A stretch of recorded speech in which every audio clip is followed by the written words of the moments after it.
দেখুন, আজকে আমাদের দেবনাথ ইনস্টিটিউশনে ভোটের ট্রেনিং শুরু হবে। তার আগে মুখ্যমন্ত্রী মমতা ব্যানার্জির এই সাদা পর্দায় বিজ্ঞাপন শুরু হয়। আমি প্রতিবাদ করেছি। তার ফলে এই ভদ্রলোক, এই যাকে দেখলেন, হ্যাঁ, এই ভদ্রলোক রক্তচক্ষু করলো এবং বলছে এটা হতেই পারে, এটা হতেই পারে। আমরা মুখ্যমন্ত্রীর অ্যাড দেখার জন্য এখানে ট্রেনিং করতে আসিনি, প্রত্যেকেরই প্রায় একমত। এখানে না কোনো ভুল হয়নি। ভুল কেন হবে? ভুল কেন হবে? এটা নির্বাচনী আচরণবিধি ভঙ্গ হয়েছে, যথাযোগ্য জবাব চাই। এবং উনি পার্মানেন্ট স্টাফ কি কন্ট্রাকচুয়াল, আমার সেটা জানার দরকার। আমি এখানে আনইজি ফিল করছি।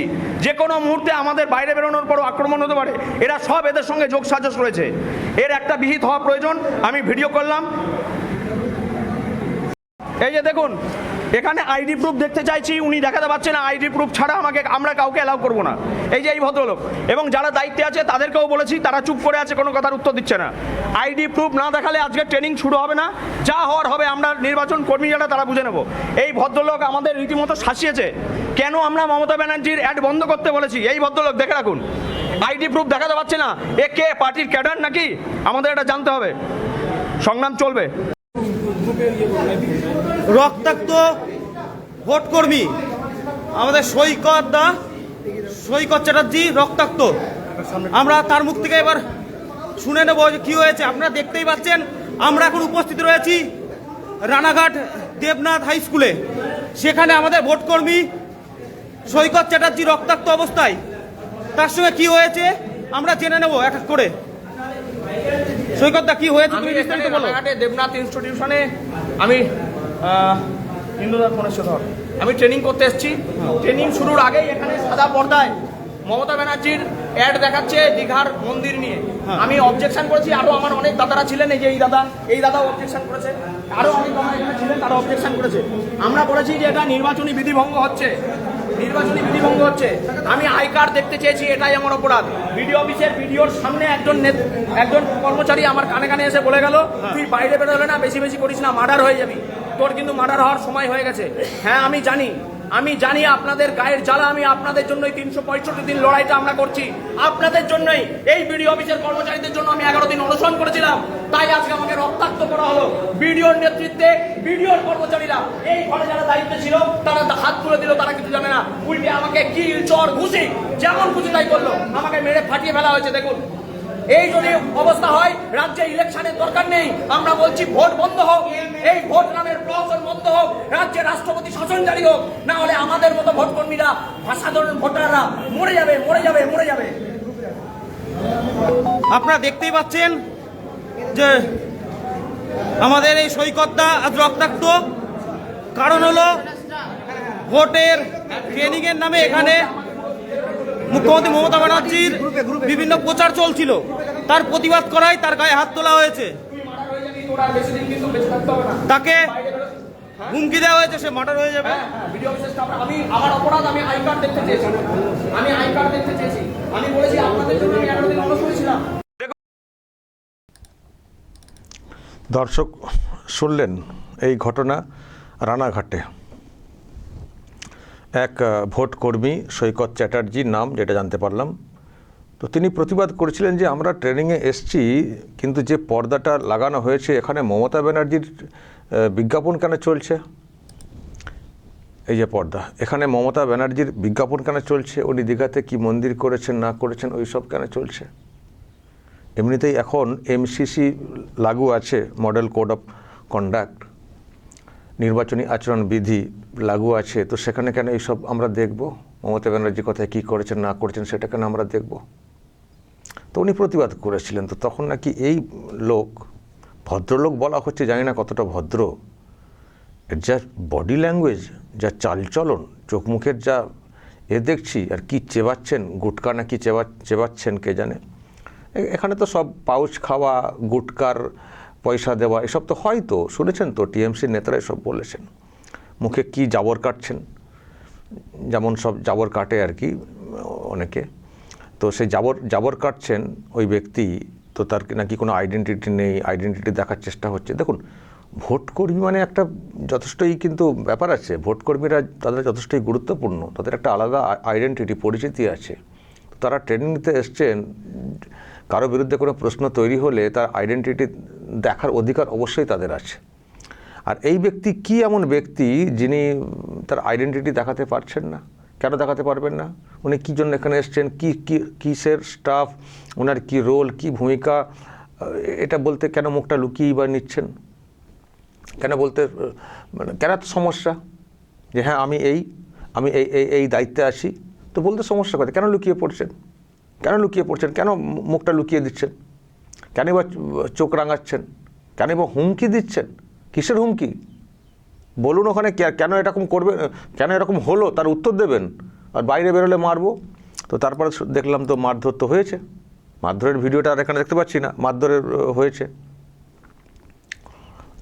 রক্তাক্ত পরিস্থিতি, মানে এই জায়গাটা ফাটিয়ে দেওয়া হয়েছে, রক্ত ঝরছে, আমি তো রক্তের ওখানটাতে ব্লাড করে দিয়েছি, ঝাপসা করে দিয়েছি। এটা কি? উনি বলছেন যে এরকম করলে তো ভোটের কোনো দরকার নেই। ভোটের ট্রেনিংয়ে যেখানে এই ধরনের শিক্ষিত লোকজনদের মানে থাকার জায়গা, ভোটের ট্রেনিং মানে তো উল্টোপাল্টা লোক থাকবেন না।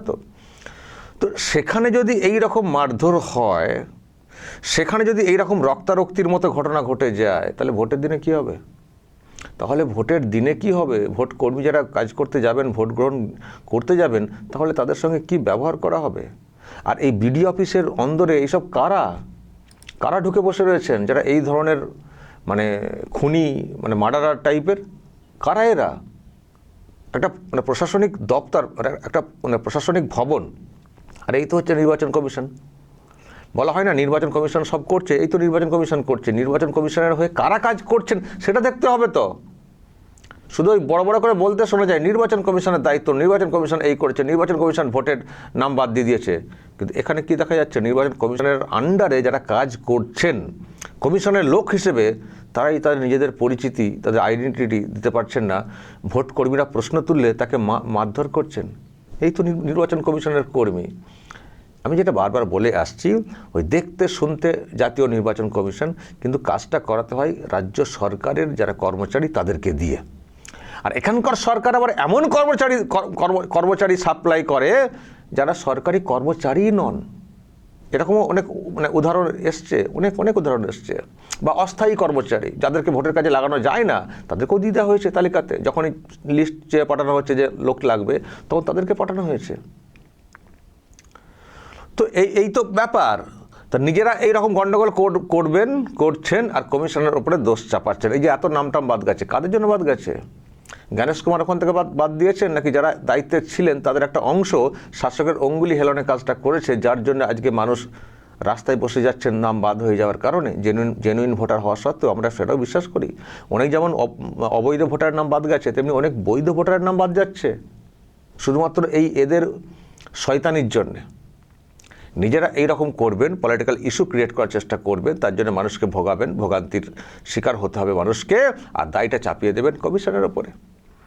তো আজকে আরও একবার প্রমাণ হলো যে কমিশনের লোক বলে যাদেরকে বলা হয়, অ্যাকচুয়ালি তারা কমিশনের লোক না, সেই অর্থে দিদির লোক এবং গুন্ডা। এবং তারা ছলে বলে কৌশলে এখনও মমতা ব্যানার্জির নাম ছবি উজ্জ্বল করে রেখে সেই প্রভাব একটা খাটানোর চেষ্টা বা প্রভাবিত করার চেষ্টা হচ্ছে। তো তার প্রতিবাদ এই সাহসী মানুষটি করেছেন, সৈকত চ্যাটার্জি করেছেন। অবশ্যই তার সাহস আছে। আমি শুনছিলাম ওনারা নাকি ওই যৌথ মঞ্চ যে মুভমেন্টটা করে থাকে, যৌথ মঞ্চ ডিএ নিয়ে যে মুভমেন্টটা চলছিল, বা অন্য চাকরি হচ্ছে না এইসব নিয়ে যে মুভমেন্টটা হয়ে থাকে, তারও নাকি মেম্বার উনি।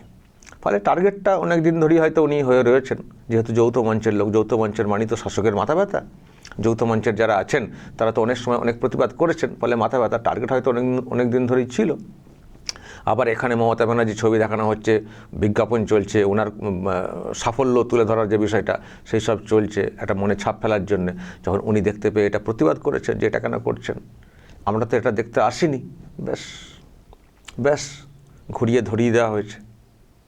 এবং দেখছেন আরও অনেকে তো বলছেন, উনি একা শুধু বলছেন, অনেকে বলছেন যারা সাক্ষী দিচ্ছেন তো তারা, যে হ্যাঁ এরকম ঘটনা হয়েছে, সাক্ষী দিচ্ছেন। তো দুটো বিষয় দর্শক, একটা হচ্ছে যে তার মানে কী চলছে, কি চলতে পারে, এটা কমিশনকে ভাবতে হবে। আমি শুনছি কমিশন নাকি রিপোর্ট তলব করেছে। শুধু তলব করলে হবে না, চাবুক চাই, চাবুক। কে ওই ব্যক্তি, এই ব্যক্তি, তার হাবভাব এইরকম কেন, কে এই ব্যক্তি, কি অ্যাটিটিউড? আবার মারধরটা কেন হবে? মারধর, এই কারা মারধরে যুক্ত তাদের নাম পুরো চিহ্নিত করে তাদের বিরুদ্ধে ব্যবস্থা নিতে হবে। অ্যাটেম্প টু মার্ডারের ধারা দিতে হবে, কমিশনকে সেই মতো করে কাজ করতে হবে। শুধু রিপোর্ট তলব করে বসে থাকলে হবে না। যদি এইসব ক্ষেত্রে দৃষ্টান্তমূলক অ্যাকশন না নেয় কমিশন, তাহলে কিন্তু ভোটের দিনে আরও রক্তারক্তির ঘটনা ঘটে যাবে, দেখবেন ভোটটাই হবে না, প্রহসন হয়ে যাবে। আর কে জীবনে ঝুঁকি নিয়ে অত কাজ করবেন? ভোটকর্মীরা কে করবেন? যদি মিনিমাম নিরাপত্তা না দিতে পারে কমিশন, তাহলে কমিশন যখন ভোটের আগেই এটা পেয়ে গেল, বুঝতে পেরে গেল যে এইরকম চলছে, এইরকমভাবে প্রভাব খাটানোর চেষ্টা হতে পারে বা এরকম হামলা হতে পারে, তাহলে কমিশনকে এখান থেকেই অ্যাকশন নেওয়াটা শুরু করতে হবে এই সব লোকজনদের বিরুদ্ধে। এখন দেখা যাক কমিশন কী ব্যবস্থা নেয়। তবে দর্শক, আর একটা কথা বলতেই হয়, যে প্রতিবাদ এই সৈকত চ্যাটার্জি মহাশয় করেছেন, ওনাকে কুর্নিশ জানানো উচিত যে উনি এই রকম পরিবেশের মধ্যেও যে রুখে দাঁড়িয়েছেন, এটা একটা বড় বিষয়। আর আমার মনে হয় ওনার এই যে প্রতিবাদ, এটা কিন্তু আরও অনেককে সাহস যোগাবে, সেটুকুও বলতে পারি। দর্শক বলবেন যা বলার এবং নজর রাখবেন আরামবাগ টিভিতে।